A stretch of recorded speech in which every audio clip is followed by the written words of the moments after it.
Hello and welcome. Welcome to this live of Living with Intention. I am April Wyatt, if you're not familiar with me, and I am a holistic health coach.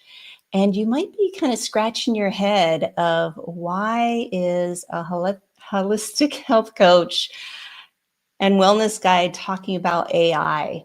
Well, I love expanding the box of traditional wellness. As maybe you've tuned in and watched Beverly and Tim talking about healing for wounds and the leading technology for that.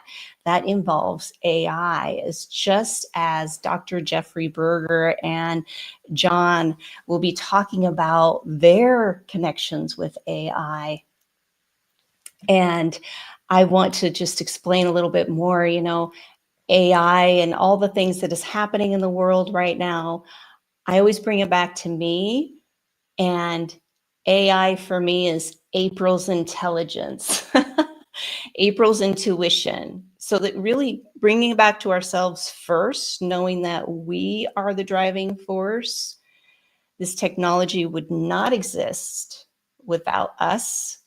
And so it's not here to replace us. It is here to help expand what's possible, help us to design our lives and feel more aligned in the process, and also enhance our skill sets, as John will talk about. And that way we can focus on what really matters, and that's us. So even with this amazing technology that we have, we still have these human bodies. Yes.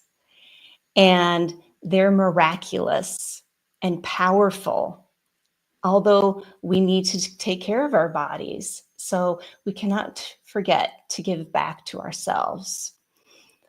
And AI can make our lives run a little bit easier and smoother, but just like anything else, what works best is tuning into our bodies. And so this is why I am here talking about a Bali retreat. I want to share this with you. It's a Bali retreat that's coming up. And this is an amazing experience because it helps to center you. It helps to create a space where we can pause and reset and connect to ourselves. And me and my co-host, Brian Cochran, will support people through the biodynamic breath work and trauma release system, through Osho meditation. So it's not a stillness meditation. Our minds are constantly thinking, and some people can't sit still, and that's okay. So we invite Osho. So it's movement with music and the breath that really shifts things for us. And this Bali retreat, I invite people to step away from that constant noise. Remember what it feels like to be present and create from a space of clarity and intention. And so this is what's behind this week's live that we're going to be talking about. And before I go on, I just want to share a quick video clip from what we recorded from previous Bali experience back in November. It's just magical. I'm just going to share it just really quick here.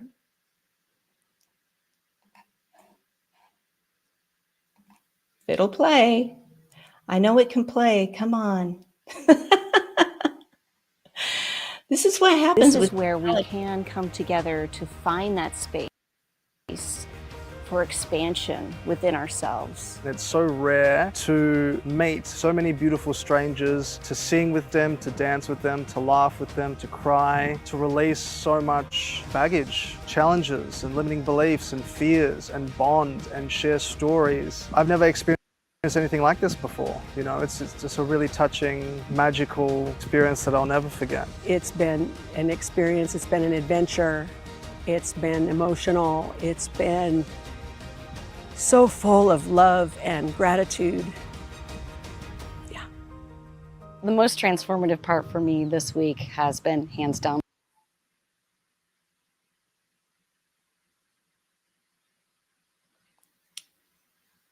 Well, I guess I'm going to remove that because things are glitchy here and we want to get to our guests. And I'm going to bring up the amazing Dr. Jeffrey Berger and John Kirkhoff.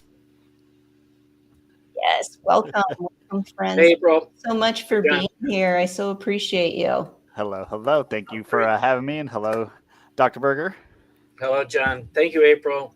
Yeah, it's fun to bring up fellow hounds. And speaking of fellow hounds, I think we have some in the chat here, and it is just an amazing community. Speaking of co-creation and wellness, as you know, we connect with like-minded people, and it doesn't matter what you're doing, obviously, as long as you have that intention of learning from each other and know how we can reciprocate, how we can level each other up, as Dr. CJ talks about. And so, of course, we have a Hounds of Business here and the big dog himself, Mike. Thank you so much, Mike, for tuning in and being here with us today. It's just exciting for us to be able to expand the collective consciousness about AI. It's so important right now.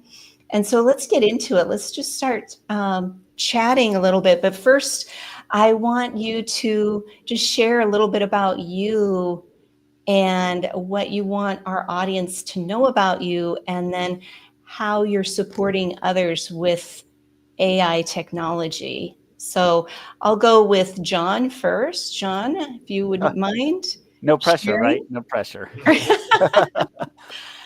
All right. So, really for me, I want people to approach AI more as a collaborative tool than an object, right?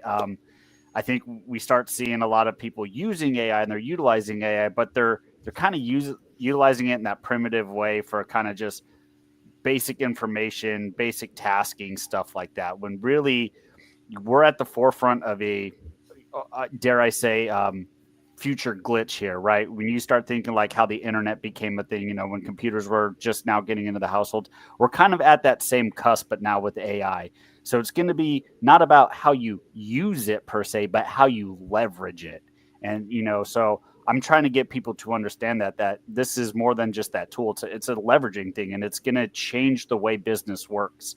And you hear people getting kind of worked up. Oh, AI is going to replace me. It's going to take my job.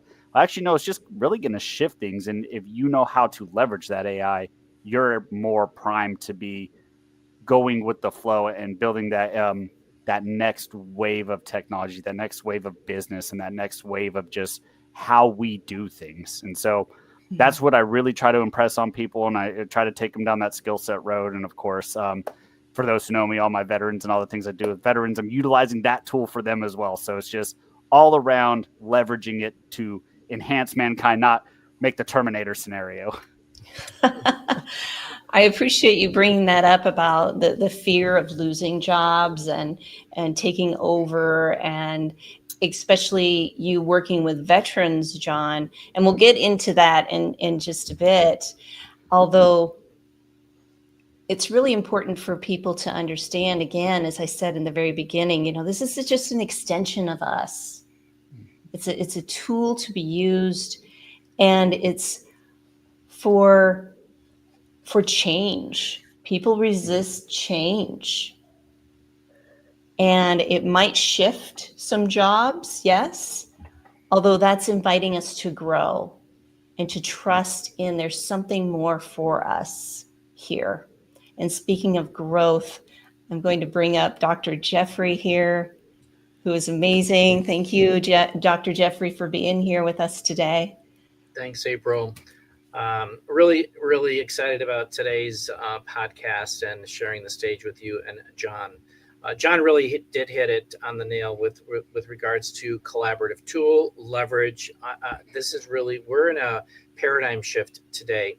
And it's been going on for a little bit, but the majority are not really aware of it. And the idea here is that John talked about before computers, and I'm an ex-software engineer. And the way I look at this is decades ago, Microsoft, Apple, Netflix, and Amazon introduced their technologies. And there were a lot of people who saw a vision back then. And that's exactly where we are today. We've gone from the WW to the W3, 4, 5. So we're in blockchain technology. And this is where the future is. They've already started to make that paradigm shift now. And people will be, if they remain stagnant, they're going to be left behind, because in 3 to 5 to 10 years, everything is going to shift. And the idea is, just like when you started with Microsoft and Excel, a very, very basic spreadsheet. And what does it do today? It runs macros and automation and all kinds of things. The same thing is happening today. We're developing that platform along with AI. It has so many opportunities for people to utilize that tool and really become an extension of who they are and what they are and what they want to do and what they want to share for the betterment of humanity, because this is what it's all about, is bringing collaboration together where we each have our own unique experiences, and we want to share that with the world because we have that opportunity now. And what can we do to make that little change that will take that individual from a personal or a business perspective up to the next level, to the next level, to the next level? So I'm excited. Thank you. Oh, you're most welcome. And I love that you're talking about to the next level, because that's all we're doing in life. Yeah. Just getting ready to get ready to get ready. And as you said so perfectly, Dr. Jeffrey, about people who are resistant. The more you resist, the more things persist, the more challenging it becomes. And when we can be in that space of, I'm curious. I'm curious, how can this help me? How can this support me?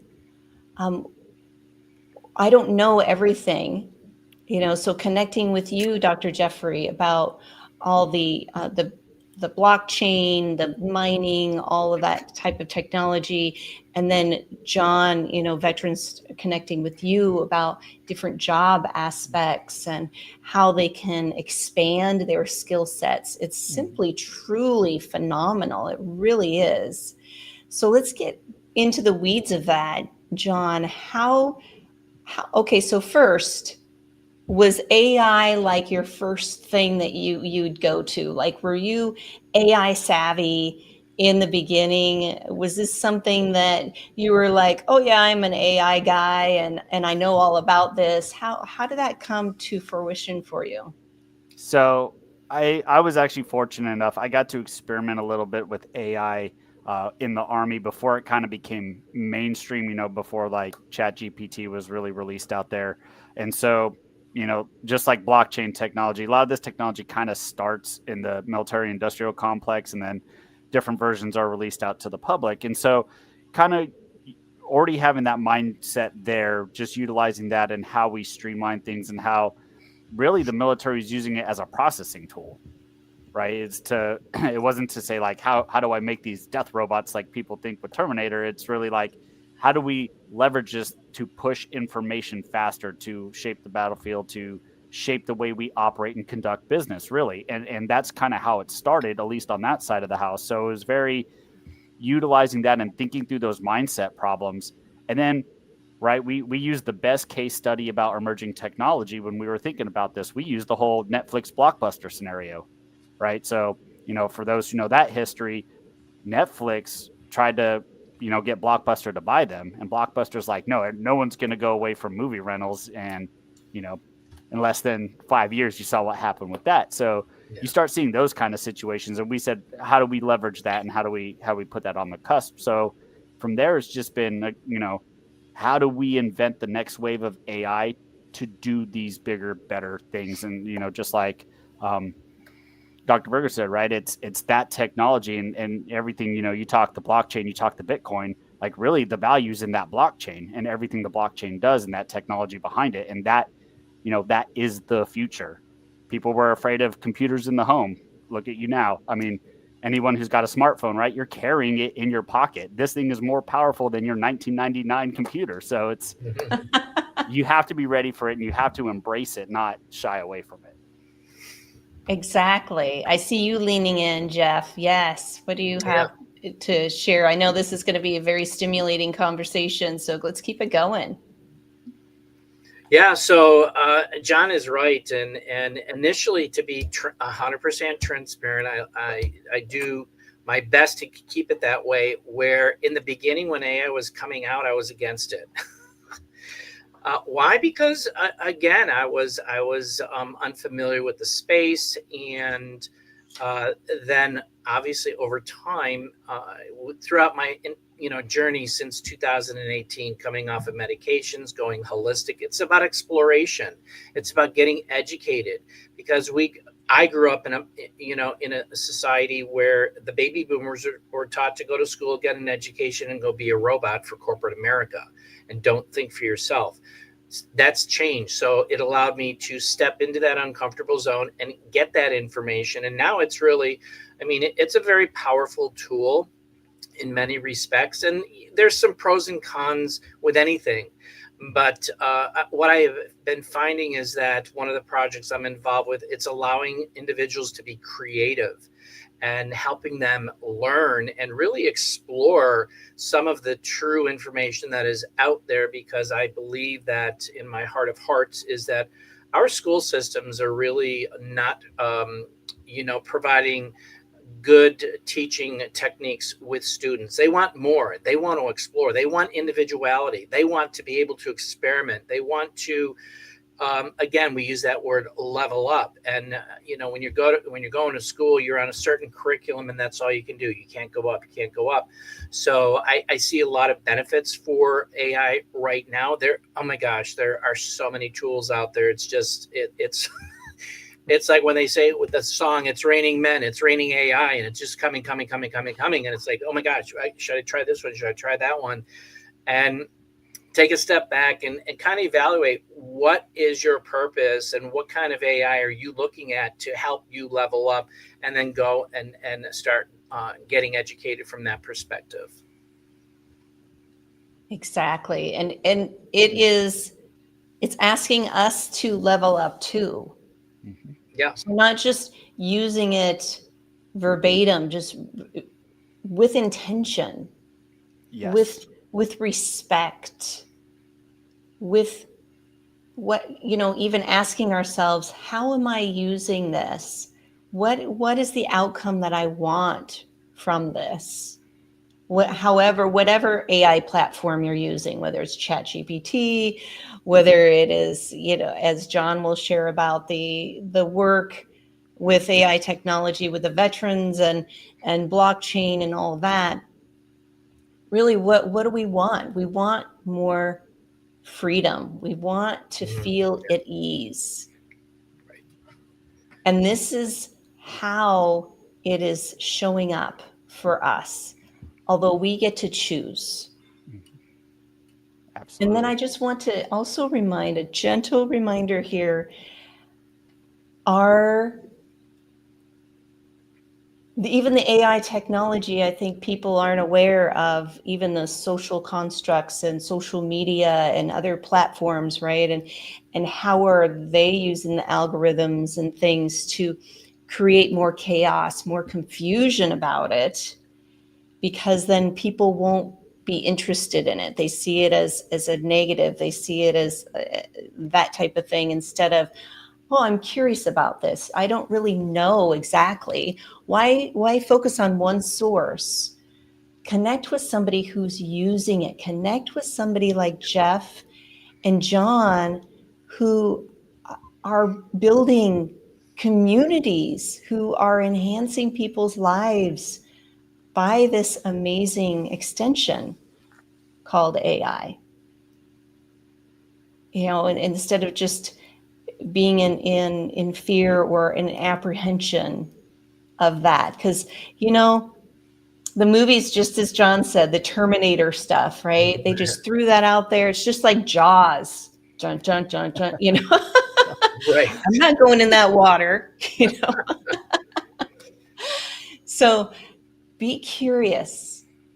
Yeah, because really curiosity curiosity is the key with anything, to help ease, to help release any apprehensions that we have. And it's so important to just be in that curious space. Oh, As, April, I love how you put that because it is a good time, especially right now, to be curious with AI. There's so many free models out there. There's so many different ways you could experiment, and like I said, a lot of it being free. I always encourage people pull up a few of the different ones. ChatGPT, Claude, Gemini, get the free platforms, and utilize them and kind of work on your prompts and figure it out and give each one the same prompt and see how they give it pull out different information and how it kind of shapes what it's giving you and the best thing I tell people is like the best thing you could do with AI when you're doing that is also tell AI to give you its source. How did you deduce that? How did you come up with that conclusion, or what sources did you use for that? Just like anyone who's gone to college, right? You always had to put your sources in your papers. It's the same thing, and now you can sort of see it's getting your mind wrapped around how this AI thinks, operates, and where it pulls source from. And then you're able to really kind of understand its uses. And then as you grow, just like learning software, just like when you learned computers and Microsoft and Word and Excel and all those things, you had to learn it at some point. It's the same thing here. But then when you get to understand it, and each one is actually a little bit different. And I tell my guys as they start advancing through the little courses is that hey, Chat GPT, and this is just my perspective on it and how I put it out there is Chat GPT is really great for creative things, but Claude is really really good for in-depth, detailed, almost like legal documentation stuff. It deduces information differently at a different level. And so it's when you start realizing that aspect and how these were programmed and how they think, then you could realize how you leverage them and which tools are appropriate for the job. Anything could be a hammer if everything's a nail. I'm guilty of it, doing house repairs. I've used the back of my drill bit as a hammer, but it's not the best tool for what you're trying to do. So leading into what you said earlier, April, if you have intention with it, you know where you're going with it, and then you just grow and level up those skills. yes, I'm curious. I saw Jeff just nodding away over there. What do you have to contribute here? All excellent points from John, and this is an exploratory time that people can get out there. And what I love about what I've been learning using the different AIs is that it's really picking up my traits and my personality, but it's also I ask it, well, how can I improve this, and how can I make changes, and what can I do to advance myself? So it's really throwing out some really great training information for me as a from a personal and as well as a professional level, and things that I never even thought about, making some minor changes and little tweaks here and there, which I'm like, oh my gosh, I never even thought about that. So I find that that's a very creative aspect of this whole AI industry, and being able to adapt that. And I think it's just going to get better and better for individuals. Plus, it's going to allow people to be really, really creative in creating their own inventions and creating their own, courses and ebooks and all that kind of stuff. Oh yeah, just as Lisa, I just put her comment up here. Lisa Paus, thank you so much. She says GPT is helping me with my personal budget. I paid off 2 credit cards and I'm saving money all over the place while also remodeling my kitchen. It also helped me design the kitchen and preparing to take bids for adding an apartment remodel from the carport. You go, girl. You go, Lisa. Awesome. Thank you for being here with us, Lisa, and adding that comment. I want people to put comments in there. I want you to ask questions, even the tough questions. Even if you're like, I don't know about this. This kind of sounds sketchy to me. I know Ginny, she's a dear friend of mine, and she might even have a question like that for us. So Ginny, please feel free to put something in there. We want to kind of push the boundaries here, because This is what these lives are all about too. You have two amazing experts here that have knowledge and know what they're talking about. Yeah. So, speaking of that, with the knowledge, John, I want you to go a little bit more into your program about how you're helping veterans and expanding their skill sets with AI. What does that look like? Because my husband's also a veteran. He served for 26 years. I was along the ride for the ride for 24, and I just find it fascinating that they're it's still continuing to grow and expand. Everyone, right? Just not veterans, but I love the aspect of what you're doing. So yeah, with my veterans, the first thing I have to tackle with them is the stigma that we're stuck to a few jobs and we leave the military, right? It's a common bias and a common misconception in veterans that we either do the same job we did in the military in the workforce, or Mm. you become a project manager, or you go into law enforcement. I said, guys, no, like when we transition out, it's almost like a fresh start for us. Yeah, if you want to do those things, hey, I'm not here to tell you no. But if you don't, you want something new, this is that prime time. This is these tools that can help you get there. And when you start pulling, like, okay, what do you really want to do? I have a partner with a group called Talent Thrive, and we could build personal profiles based on your interest and skill sets now, and then give you the courses, the different videos you could watch, books to read and stuff to enhance those levels or to start learning that new skill set. Now, I'm going to shape AI in a different way, the way we learn. What if, all right, here's your hypothetical, and I can't wait to hear the doctor's take on this. What if I could build you a learning system that will teach you anything through AI based on how you receive information? So in real time, you're like, oh, I want to learn about, I'll just throw something crazy out there, thermodynamics. And this thing will already have your base level of where to start based on your knowledge. And then it's going to change the way it teaches you in real time based on how you're receiving the information and how you're engaging. So if it's realizing you're picking up on visuals, it'll use more visuals. If it realizes you're picking up more on audio cues, it's going to go and it'll adjust. It'll see you're tired. It could take your physical demeanor in there, and it will adjust how hard it is or how easy it is based on your interaction and how you're gaining. So those tools are coming into play. Oh, and by the way, people out there listening, that's that future business right there. That's how AI is going to start shaping the world. And that's just a minuscule thing that of the potential. So that's what I utilize it for with my veterans. Yes, and it's just not fun. veterans, right? It's their families too, isn't it? That their families are also. It's their families, their spouses, their kids, right? And it's getting that, and we build, building programs for them. And what better way to a better person to start than a child? Because now they can get longer experience. They can play with it. They're able to learn and grow, and kind of like the basis of school. You start with the base skill and you make it a little harder. It's the same thing, but now we can give them challenges. And I want to challenge schools like colleges out there. The way colleges pick up athletes, I want to challenge them. Let's do that with the future. Why don't we start giving these kids like, hey, I have a problem set for you. Let's see if you could solve it, and make it a fun thing that these kids get to engineer their own little things and then present it to the college. And what better way to get a scholarship than sitting for an SAT? And yep, I scored this on the SAT. Right. When I could give you a real world problem, see how kids think it through, learn those critical skills, that critical thinking, and then develop scholarships that way. So any colleges out there, I challenge you.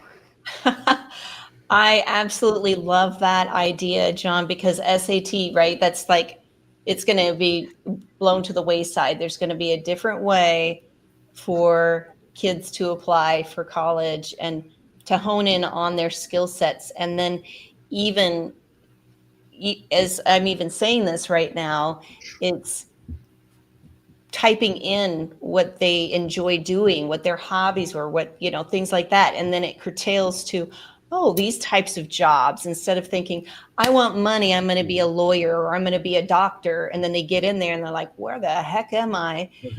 I can't compute this. This doesn't work with me. I'm more hands-on, tactile, or, and so then it helps to streamline that. So that way it's easier. There's no big, huge bumps in the road or second guessing our own Absolutely. selves by making choices that maybe others were kind of pushing on us. So Yeah. as you talked about education, I know that Jeffrey has something in the future, though, something to share about AI technology in the classroom that's coming up. And then I want you to go into what you're focusing on now too, Jeffrey. Sure. So yeah, John, you're absolutely correct with the AI and the students, and we do have this project here. It's DA1 ILM Versity and ILM Verse, and this is an AI. We're developing 5 continents in the metaverse. So it's a blockchain technology, and one of the continents is this ILM Verse, which is an educational component. It is already live in many schools, and I'm talking about grade schools, high schools, and colleges. And it's really introducing them to all aspects of being creative in the areas of expertise, chemistry or interest, I should say. Chemistry and programming and robotics and things like that. And we have individual virtual classrooms that are set up so they can go in and start experimenting and start creating and start developing things that they want to take to the next level and create something. Like you said, it's going to be, it's an SAT is not going to cut it in the future. It's going to be, what do they have to prove to come into college and get that scholarship? So it has really great success. It is a ecosystem that is accredited by Microsoft, Amazon Web Services. We won the Microsoft EdTech Educational Technology Award, and they did a 2-year right? collaboration with Google for the educational component, and we were written up in Forbes magazine. So that is a technology that is already out there and being utilized. How, what April was referring to, getting ready to launch, there is there's an opportunity to come in on the equity token, which is basically a share in the software. Just like people invested in Microsoft and Apple, they invested into their software programs. The same thing is happening today with the blockchain. So there is that opportunity as well. And because it's all about diversification, as I say up here, portfolio diversification, and we are in a different era, and we need to start looking at what are the on ground floor opportunities that you can get in, like those who did decades ago with Microsoft, Apple, Netflix, and Amazon. Those opportunities are here today. And that's what I do, is really help those individuals, those busy individuals, navigate today's emerging technologies, who want to diversify their portfolio by introducing them to ground floor breaking opportunities. And it's all about educating them so they get comfortable, because for so long we've been, that information has been kind of pushed away, if you will. And that's just all has started to change in 2025. And more people are starting to explore that, realizing, oh my gosh, this is real, and this is the future. I need to hop on. Yes. Yes. And just by you sharing that, Jeffrey, how we can shift the future, shift these with education, with how we're investing in ourselves and in the future as well. And also think about, I want everybody to pause right now. I was not born with a cell phone in my hand. That technology, that frequency, if we really want to get into it, had not evolved. It was there, but it didn't come into material form when I was born. So now these younger generations, you give them a phone and they're just like, oh, I can do that. Here you go. So this technology is already aligned with them. That's what I believe in. If you don't believe in that, that's okay too. Although it's so important to remember that this is how we're evolving. This is how we're expanding the collective consciousness. This is the human race evolving. Although Jenny has a very good point or a very good question, that I want to bring it up. And she's concerned about environmental concerns with AI. Her question is, what do you see as the solution in the near and long term Mm. with environmental concerns with AI? John, it looks like you might have some wisdom to share with Ginny. And So, thank you, Ginny, for asking. Great so question. yeah, it is a great question. And actually, believe it or not, this is a huge topic with data centers of all types. You know, Amazon, Microsoft, Google, all of them, and even down to your little data center players. This is a huge concern with them because it's one, they have to keep these things cool. Anyone who knows anything about technology, it runs hot. They got to keep it cool. So there's a lot they look into. How do they keep this thing powered without putting additional strain on the grid? How do they keep these things cooled without burning through all this water? How can they make this almost a renewable source for them so they could at least recycle some of the waste and byproduct that comes out of a data center, comes out of your computer and stuff like that, to at least help reduce that environmental impact. So there is a lot of huge concerns about it, but at the same time, it's also at the forefront of their minds, and along with, the talks of EVs and self-driving cars, right? So this is it's a huge game. I don't want to say game. It's a huge mental exercise that these different industries are actually now collaborating. What used to be those silos and people trying to do their own thing in this technology is now they're coming out of their silos. They're coming together to collaborate on these issues, because there's one thing that is for sure: when that power grid goes down, don't matter what business you're in, everyone's going to feel it. And especially, little known fact, your average Amazon server, if you pull out just one of those little things, they will lose a couple $100,000 every second that one cable is unplugged. Now imagine what happens if a data center starts collapsing. So yes, I don't have a solid answer other than they're working it. I've seen some designs that they want to try to use ocean water, but they got to tackle the erosion component of that. They want to use kinetic energy from like waves. Those who don't know, Europe is actually testing a solar farm in the ocean that not only collects solar from the sun out in the ocean, but it also collects kinetic energy from the waves to help power. It's low power, obviously, but it's something. And in Japan, they've actually made sidewalks where the kinetic energy of just people walking on it produces enough energy to power like the street lights and stuff like that. So when you start thinking about how the world is approaching this, they really are. They're taking it seriously because we only have one environment. So, but great question, and I hope I kind of got there. Yeah, thank you, John.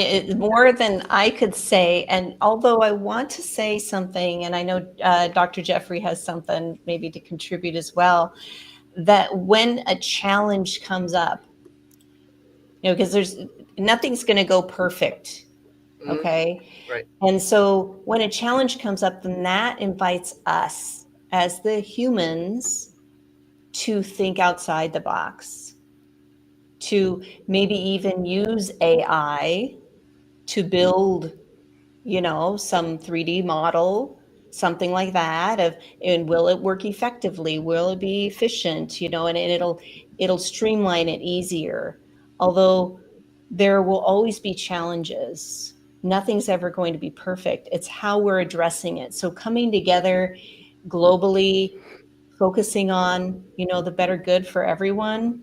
I think that's the key right there. What do you think, Dr. Jeffrey, about Jenny's question about AI and the environment? Yeah, a very, very good question. And I want to go back to or start out with the Nikola Tesla, who was the engineer and the American inventor for creating that electricity, free electricity.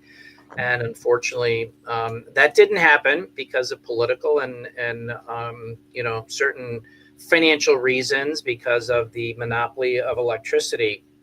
And we do need to start looking at unique ways of generating electricity from an environmental protection perspective.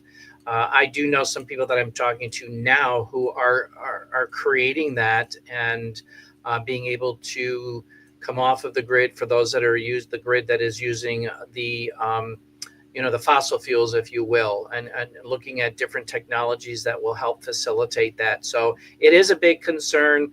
And I don't think, there's pros and cons when it comes to the environment, and there's a lot of misinformation. There's some really good information out there. So it's really about getting out there and doing your research and looking at the true state of affairs, as I say. Because there's certain groups that have you believe this or are communicating this, and other groups are communicating this, and then I just sit back and evaluate. That was my that was my transition in 2015, because things weren't just registering with me, and I just stepped into doing my own due diligence because I was tired of listening to stuff that wasn't making sense. So that's what I encourage people to do, is get out there. But this is a concern, and it needs to be addressed. And I think that we're on a really good track with regards to finding some unique, unique solutions to getting this addressed and really taking care of and protecting the environment. And I can go into the chemtrails and all that kind of stuff. That's another story for another. Yes. Another interview. So, Yeah. But there you go. Thank you. Thank you, Yeah, Dr. sure. Jeffrey. And Absolutely. Lisa, I really appreciate you talking about torn on the ethics. At the same Yes. time, it's not going anywhere. I think a lot of it is how we use it. I use it to work on, implicit biases better myself in many ways, not world destruction. So thank you. I love for her that. point. I love that she brought that up, because I want to point out that there was once upon a time in our human history where everyone thought the printing press was the evilest thing imaginable. So keep that in mind. Yes, it happens, but she's right. There's ethics that go into how we utilize things. But, reverting back to the very beginning, April, as you said, it's what is our intention with this? Right. And Yes. then one thing I always warn people about is that sometimes intentions can lead you astray too. So make sure that we're staying grounded. We have good people around us that are diverse, that could give us different points of opinions and thoughts, because that's what really shapes it. When you get into that echo chamber, that's when the danger starts to happen. Exactly. And thank you, Lisa, also for sharing about how your mental health has improved, as well as communication with others using AI, and how she works with survivors of interpersonal violence. So thank you for being here, and thank you for showing up and shining and sharing that's very personal. So we really appreciate you sharing that experience. I do have someone else here too, and that is Santiago. Santiago has a question that I want to bring up, and I'm trying to find it. Okay, here we go, Santiago. Do you think software coding is now a dying career field now with AI? That is a good question. So I'm an ex-software engineer. Okay, Tw- Dr. 20 Jeffrey, you're on stage. 27 years, and right now I don't think it's a dying career field. It's opened up a new doors for new technology. Just like, again, going back to Microsoft, Apple, Netflix, they introduced their technologies back then. We're in a new era now, and it's about getting those new software coding experts who want to utilize AI, because you need to have those individuals to set up the platform. Yeah, it is changing. You can go out and say, well, I want to create this app that does blah, blah, blah, blah, blah, blah, blah, push the button, and then the app is created. But who's doing the back end programming to that? That's those unique software engineers who are learning the innate, programmable techniques around AI, and there's a lot more to grow through that, because there are great things about AI, but there's also not some great things about AI, with it coming out today. So down the road, I don't know. I mean, it's really questionable. I've thought about that, but I want to stay away from there, because right now it is creating a lot of opportunity for people. Yeah, and whatever we focus on, right, where our attention goes, energy flows. So how do Yeah, we want to interface with it? What do we want to focus on? Are we going to focus in the fear, or, because that's just from uncertainty.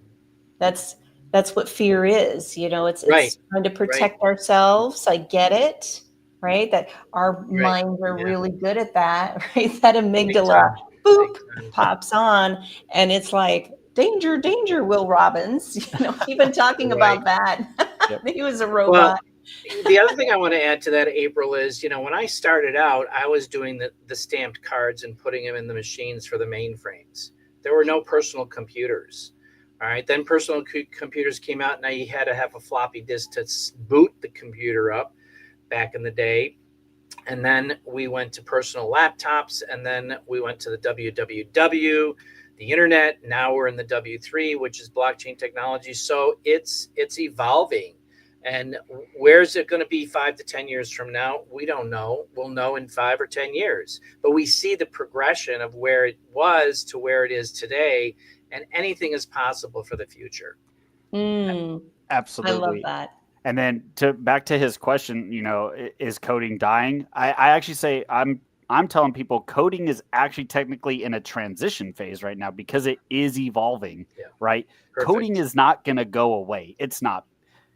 Just like accounting didn't go away because Excel and a calculator came out, coding is not going Ah, to go away because there's Yeah, still back, like Dr. Berger said, there's still back end stuff to this, but again, because everything is in its infancy, this is the prime time to innovate and define and shape what the future of coding is. Because coding won't die either way.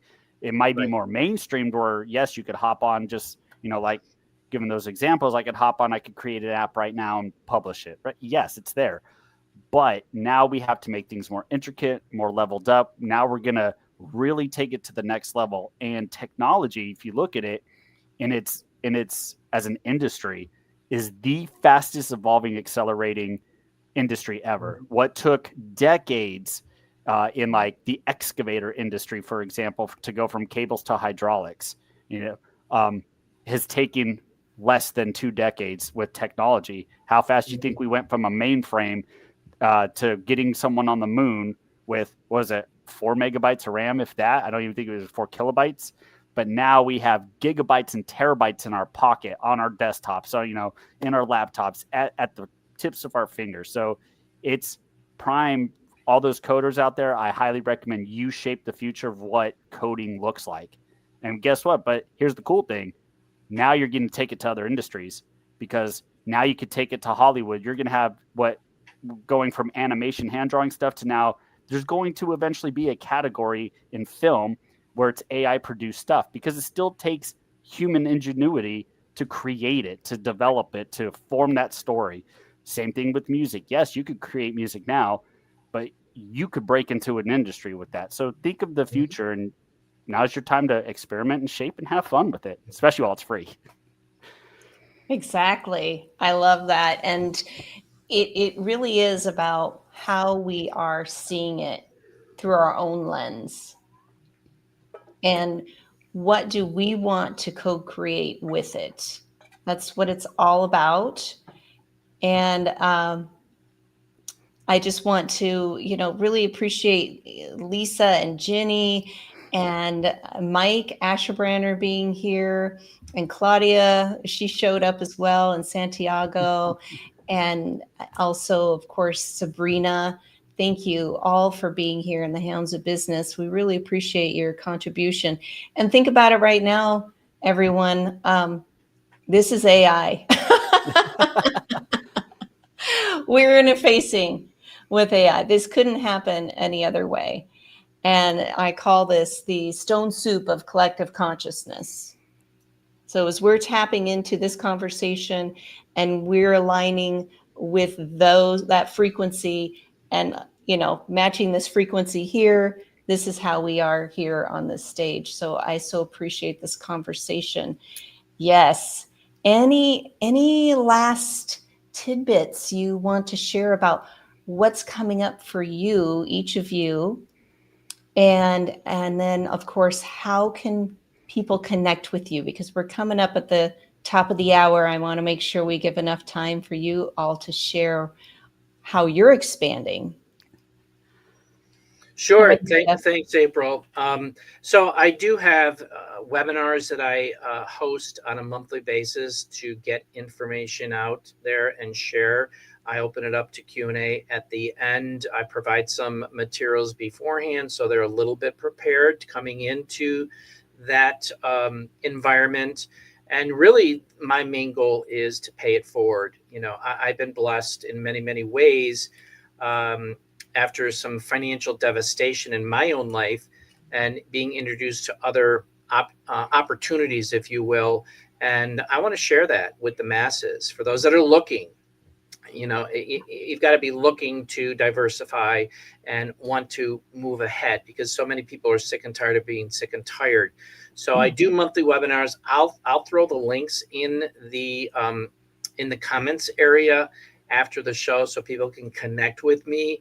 And it's really all for the betterment of humanity, because a lot of people are sick and tired of being sick and tired. And I talk about here with abundance and optimum wellness, circumvent the system. My journey started with coming off of 5 medications by going from Western medicine to holistic, exploring holistic options. That got me out of that. And then in 2022, making a radical change to taking a finance first approach to holistic financial fitness. And that, again, is getting away from our corrupt and broken systems that the masses are not benefiting from. And we want to get into a decentralized area where we have more control over our destiny. And that's what I've learned since 2022. And it's been an incredible ride. I'm riding the rocket here. Building daily cash flow assets every day. The money keeps coming in. The money keeps coming in.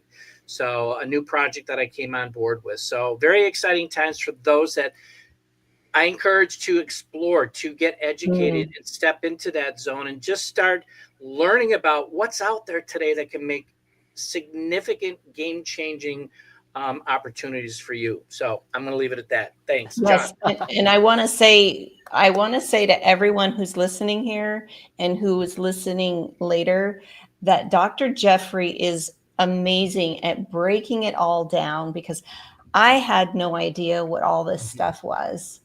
And I wasn't ignorant. I was curious, as we said in the very beginning, becoming curious. And I trust Dr. Jeffrey because he's also a fellow Hounds member. And I know that Mike Asherbranner wouldn't work with him if it wasn't legit. So I had a call with Dr. Jeffrey and he broke it all down, sent videos, all the things to answer. And then no pressure. He's like, and if you want to make that choice, I'm here for you. That's what I love about you, Dr. Jeffrey. You are amazing. You're soul-hearted. You really show up authentically and you truly believe in what you're doing. And that makes a huge difference. So thank you, my friend, for being here.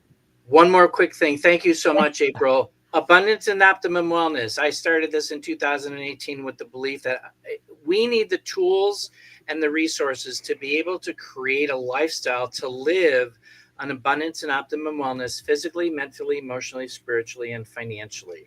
And I stand firm with that belief. And I want to share it. I want to pay it forward with others who resonate with that message. Thank you. You're most welcome. Thank you for being here. Okay, John, what do you have to share? What's coming up for you and how can you support others? And I'll put your contact information up there as well. Absolutely. So actually, there you had a comment that posted up there. I think it was Anchor, and I apologize if I butcher your name. I'm a pro at butchering names, but he was talking about mental health.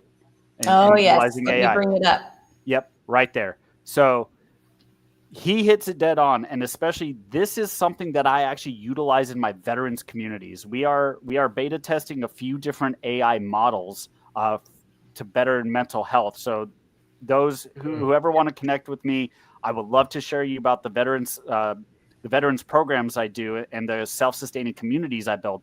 And a lot of those communities, actually, we have a special spot in for people of domestic violence, right? Or people who are coming out of the prison system with other issues. So, but with the mental health aspect, yes, the AI can be utilized amazing for that. And one of the things we are experimenting with is a few different platforms and how we could utilize it. And we're working with local hospitals, we're working with local mental health providers to kind of like train and shape what it feeds, how it discusses. But the most important one with our prime one right now is that if you hit certain junctions, it will put a live person on there for you, like a live licensed professional to help. So yes, the future and what we could use with that is coming, especially because mental health is a hard career field to bring people in because there's a lot of schooling that goes with it, and it's kind of like education, and it's unfortunately we as a society are not putting our best efforts into it. But with that, so I got a lot of big things coming up. We're building these sustainable communities. We're pushing for a big grant in California right now. So anyone who's in California would love to connect with you, talk about what's coming up. We're doing our Tennessee one, and we're trying to break into Texas as well as Virginia, where I'm at. But we're going to get everywhere. But I need the support. I need the help. But I want to help you guys out too, because we are at a great point of the future to start shaping the future how we want it and innovating. So I want to help you out. I want to be your cheerleader, your champion, and I want to support you as well. So please, connect with me on LinkedIn. We'll set up a time to talk. I ain't here to sell you anything. We're here to just make the future a better place for everyone. That's amazing. You are amazing, John. He really is. He's very humble. John he's a veteran himself and has been through quite a bit in his life. And him showing up and shining for other veterans, being that way shower, that catalyst, opening doors. You're just truly amazing. So thank you for being here. Thank you, each of you. This has been a very stimulating conversation. Everybody is very excited. And Jenny even is saying, I'm sharing this video with all my AI reluctant friends. Thank you, Jenny. Hey, Jenny. That means a lot. That means a lot coming from Jenny. I'm serious. Awesome. I love you, Jenny. It's been a bit. We need to connect. Now I'm back in Iowa. So yes, I'm so grateful for this opportunity. I'm so grateful for everybody who tuned in and who is watching in the future as well, as we are learning to expand. We're learning to be maybe a little uncomfortable, but this is growth. This is understanding how it's a tool to work for us, and being that it's an extension of us. And as we've had amazing comments here about mental health and even remodeling kitchens and other things that have come in, we need to remember that this is here to support us. So thank you both, Jeffrey and John, for being here. Please reach out to both of these amazing souls and see how they can support you as well, or your community, because as we're the ripple effect. So as we feel supported, we feel more confident using AI, whether it is a job or investment, then that ripples out to our family, to our community, and everybody benefits. So enjoy the rest of your day, my friends. Keep living with Bye, everyone. intention, and we will see you next time. Be well.